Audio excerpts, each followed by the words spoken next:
What's up, y'all, and welcome back to KeepItTechie, where we break down Linux, tech, and all the tools you need to level up in cybersecurity and home labbing. I'm Josh, and today we're diving into something exciting, and that's setting up Teapot, the ultimate honeypot framework. Now, Teapot isn't your average honeypot. It's like the Avengers of honeypots. It's basically a team of tools working together to help you analyze, study, and defend against attackers. So whether you're just starting with cybersecurity or a seasoned pro looking for a feature-packed tool, this one is for you. And by the end of this video, you'll know how to install and set up Teapot on Ubuntu Server 24.04 LTS within a Proxmox VM environment, and we'll explore its powerful dashboards, tools, and features. So let's dive right in.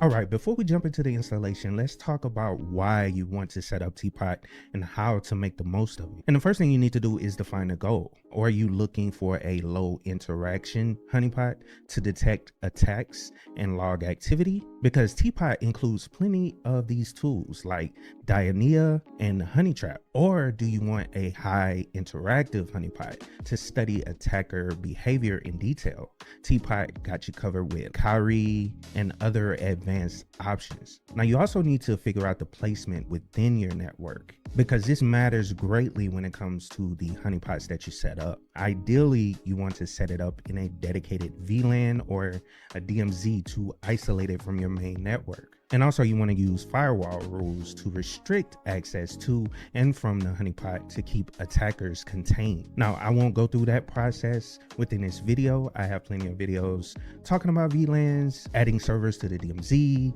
things like that. So you guys can check out other videos on my channel. And also with firewalls, I have videos setting up firewall rules and all that good stuff. But another thing you need to figure out is the monitoring and logging. This is where Teapot shines because it comes with the Elk stack, which is Elasticsearch, Logstash, and Kibana for analyzing logs. And you can use these logs for detailed analysis or integrate them with your existing SIEM. Now that we've set the stage, let's get into the fun part, and that's the installation. Hey y'all, Josh here from KeepItTechie. Real quick, let's talk about Rocky Linux. This distro is the real deal if you're looking for a solid enterprise-ready Linux solution. It all started after Red Hat dropped CentOS, and Gregory Kurtzer, the OG co-founder of CentOS, brought us Rocky Linux as a tribute to his late friend, Rocky McGough. This is community-driven, open-source software at its finest, and it's already making waves. Rocky Linux 8.10 is out now, giving you that enterprise-grade stability without all the Red Hat licensing headaches. So whether you're running a home lab or a full-on data center, Rocky's got your back. So if you want to keep it open source and keep your data secure, check out Rocky Linux. The link's down in the description of the video. It's built by the community, for the community, and it's here to stay. Stay techie, y'all. All right, so before we install,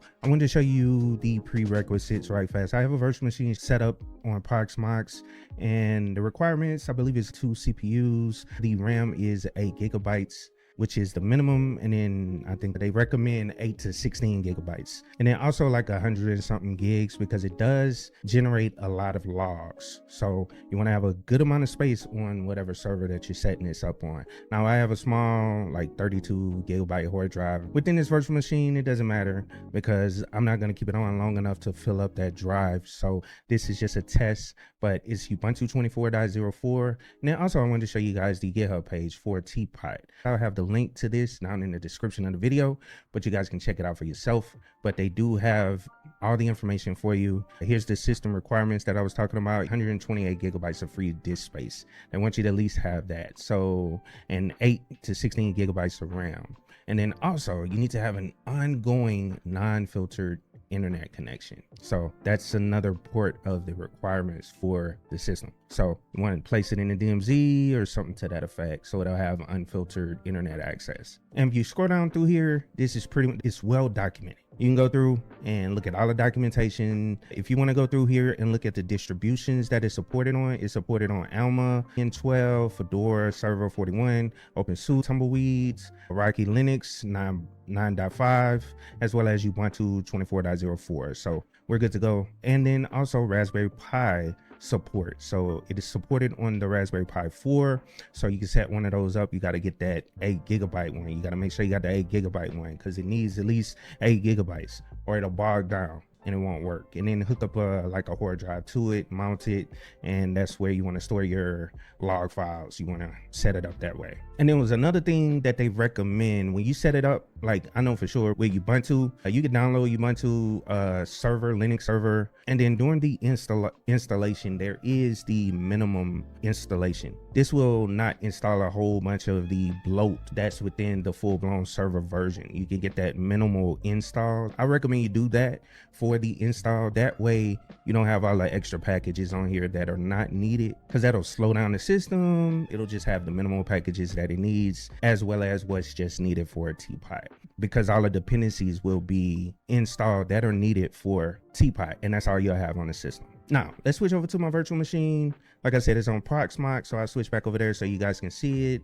But let's go to the terminal. I'm SSH'd into it. I can show you guys. I have it up here open from Proxmox, but I'm also connected via the terminal. So we'll rock through the terminal so I can copy and paste, because I have certain commands already written out just to make things a little bit simpler. But let's get started. So first thing you want to do, and this is with any installation on a Ubuntu server or whatever Linux server you're on, you want to update the system. We're going to run sudo apt updates, and I know the system is up to date. I just ran updates on it. It may say it has some updates, but there are updates it cannot do. Yeah, it's gonna say that. So 2 packages can be upgraded. Let's try to upgrade them. Watch what it says. Upgrade. And it's gonna say it can't upgrade them. And then you can do that auto remove. Let's free up some space fast, because this doesn't take too long. We'll go down and do it that way. It'll free up some space, because I'm gonna install a full thing. As you can see, this will free up about 300 megabytes of disk space. And I know some of those Docker containers that are installed for Teapot, I know one of them is 300 megabytes. So that'll free up some space as well, you know what I'm saying, for some of those containers on this small virtual machine. Now let's go down clear. We're good there. Now what I want to do is install the dependencies for Teapot, and one of the things that it needs is Docker. It needs Docker install. It doesn't install Docker for you. You just need to install it. Now I do have on my GitHub a script to install Docker and Docker Compose. It'll install both of those together within that script. And it actually needs Docker and Docker Compose. I don't know why I said just Docker, but it needs Docker and Docker Compose. So you guys can use my script. I'll have a link to that. I think it's in my Ubuntu Arsenal script that's on my GitHub page. You can download that script and run it just like this. I'm gonna just copy it in there. You can do the exact same thing I'm doing. So install tech docker.sha, press enter. And you can use whatever text editor you want, but I'm gonna just copy the script in there. It will allow me to install Docker. And then also one thing about the script, it will add the current user to the Docker group.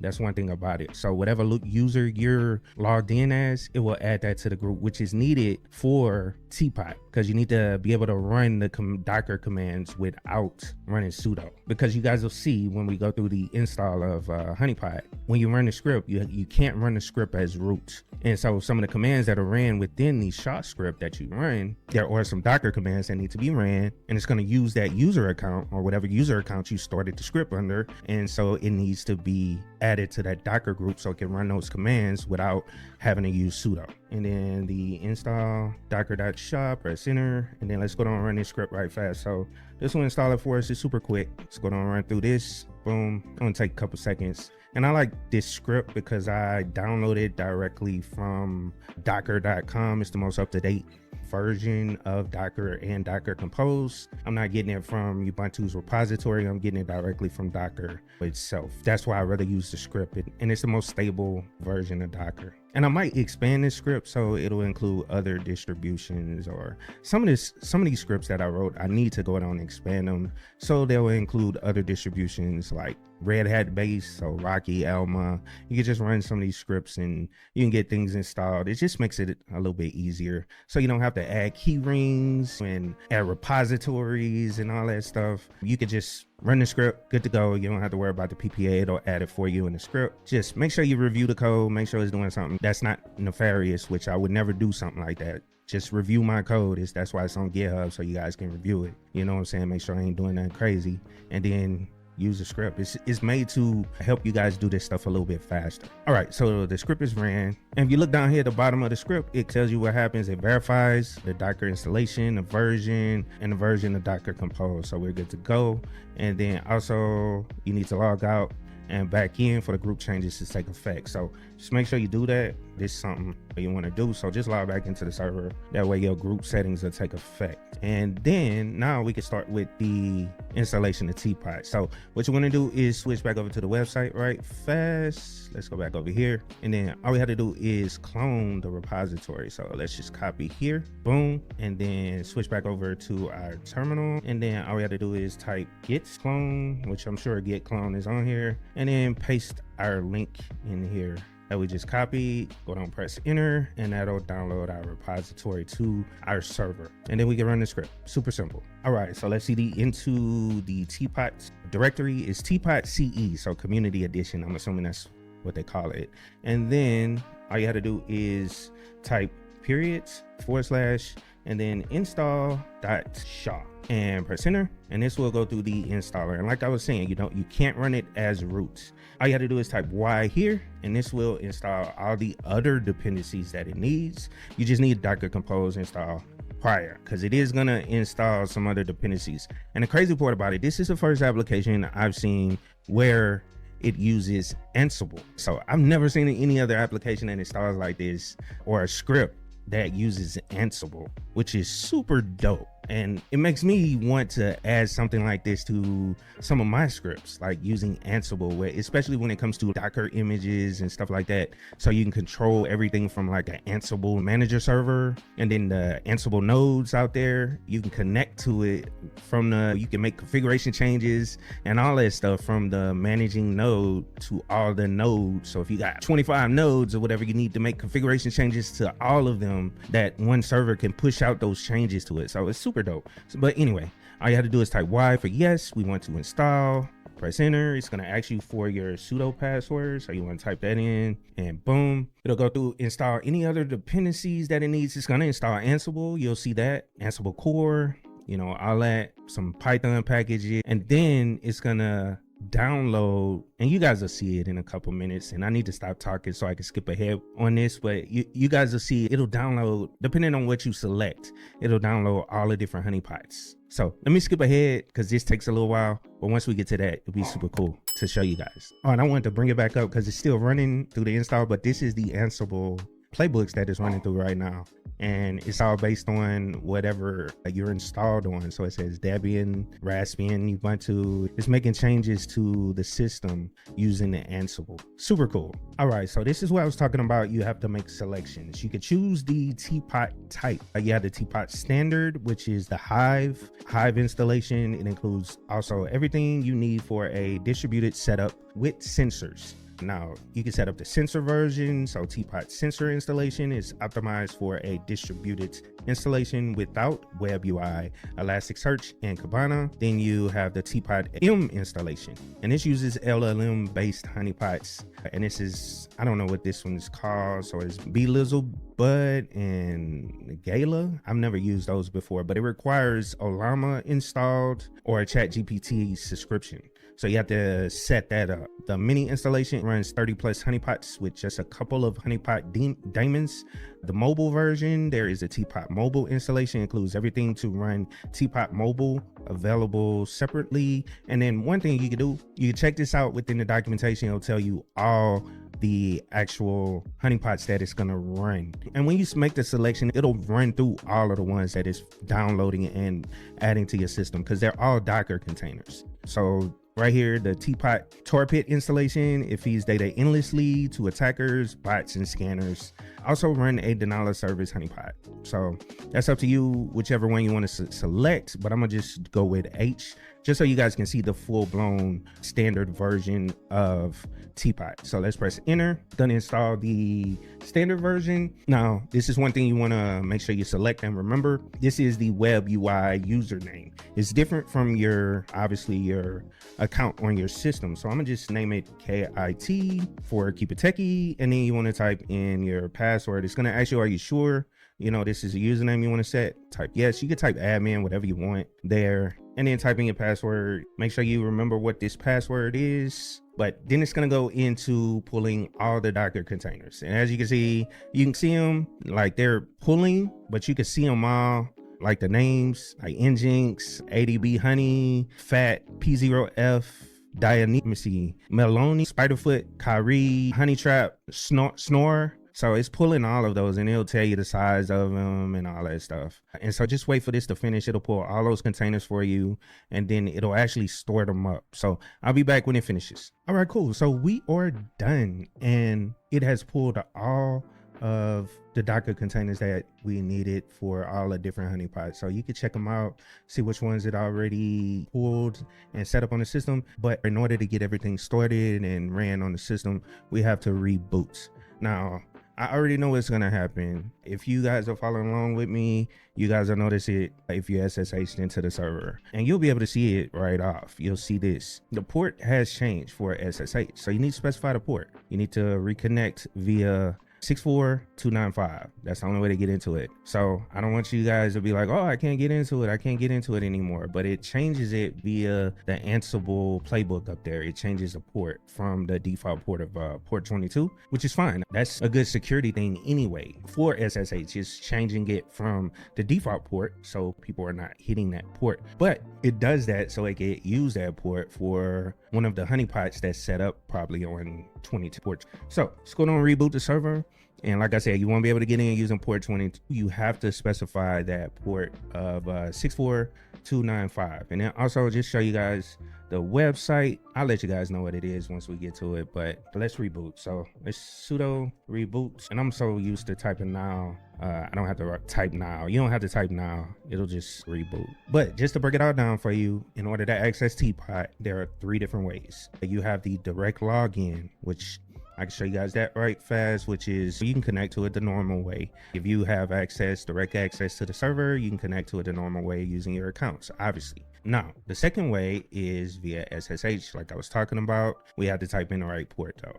And I'll show you guys the command right fast. I just want to show you guys in case you want to get into the server and you don't know how. So all you have to do is type -L. Just ignore that web account. Use your normal account that you log into the server. So all you have to do is type in your account. So -L. Josh is my account. And then, which you don't even have to type Josh, but I'm just putting it in there in case you're using a different account for that specific server. And then -P for a port, and then you want to specify a different port. Like I said, it's this 64295. So 64295, and then the IP address of the server. So what was it? 10.10.0.106, and press enter, and it's gonna ask you for your passwords, and you can log into the server that way. So that's how you get into it.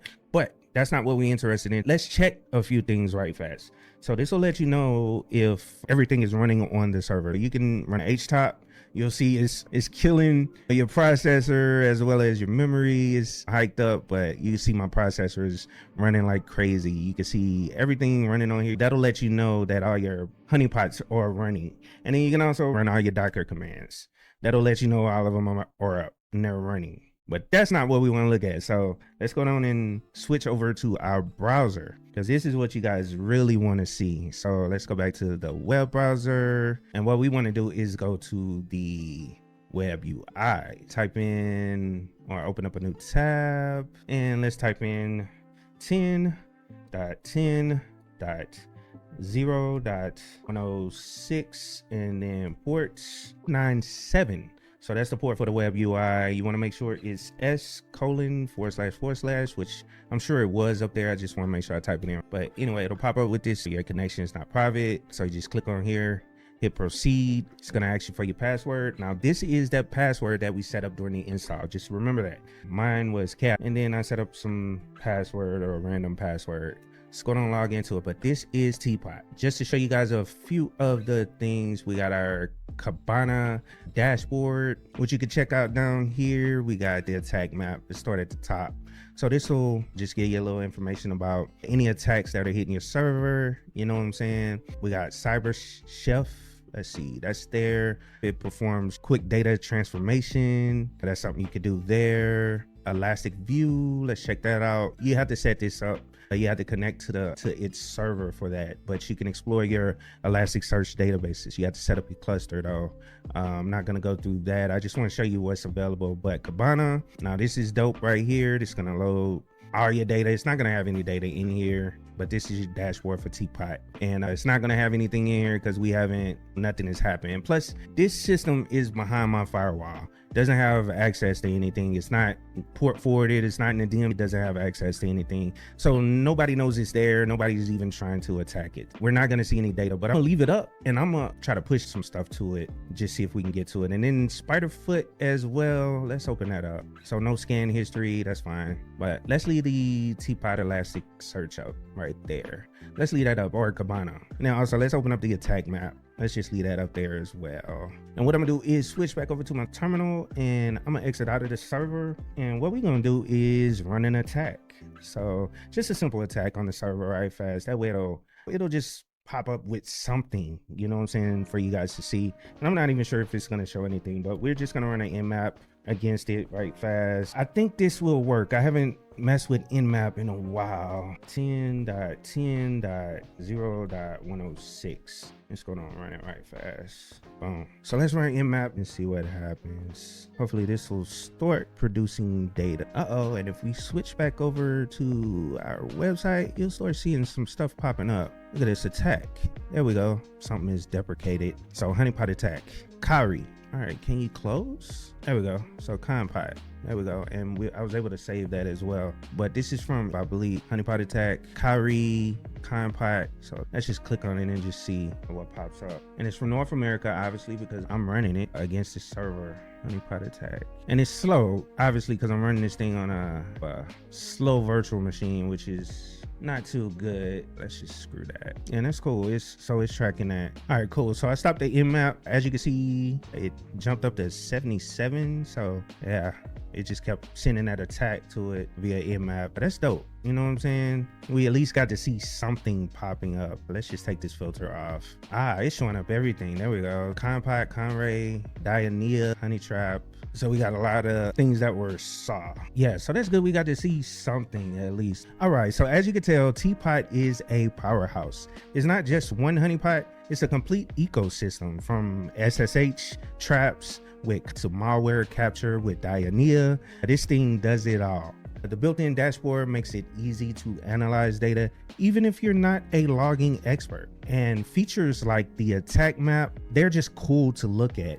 And let's be honest, they're just cool to look at, let's be honest. But with that said, make sure you've got a plan for where to place Teapot in your network and how to handle the logs. It's a tool, not a silver bullet. Use it wisely. And that's it, folks. A full walkthrough of setting up Teapot, the ultimate honeypot solution for your home lab or a production network. And if this video helps you out, don't forget to hit that like button, subscribe, and drop a comment down below letting me know what you're working on. Also, check out my other videos on VLANs, Elk Stack, and more to get your networking security game on point. And as always, I'm Josh, and this is KeepItTechie, helping you learn Linux, level up your skills, and break into tech. Stay curious, stay secure, and I'll catch y'all in the next one. Peace. Whenever I talk to people, whenever I mentor people dealing with, getting into tech, you got to figure out what you like or what you're interested in. Because yeah, a lot of people get into the tech field because you can make a good amount of money. The money is the motivator, but you also, in my opinion, in order for you to be happy, you gotta like what you're doing. You know what I'm saying? And so, like for me, a lot of times it doesn't feel like work, bro. Most times it really doesn't feel like work. Yeah, I'm doing something fun. I'm doing something I love to do. You know what I'm saying? So that's what makes it, great for me.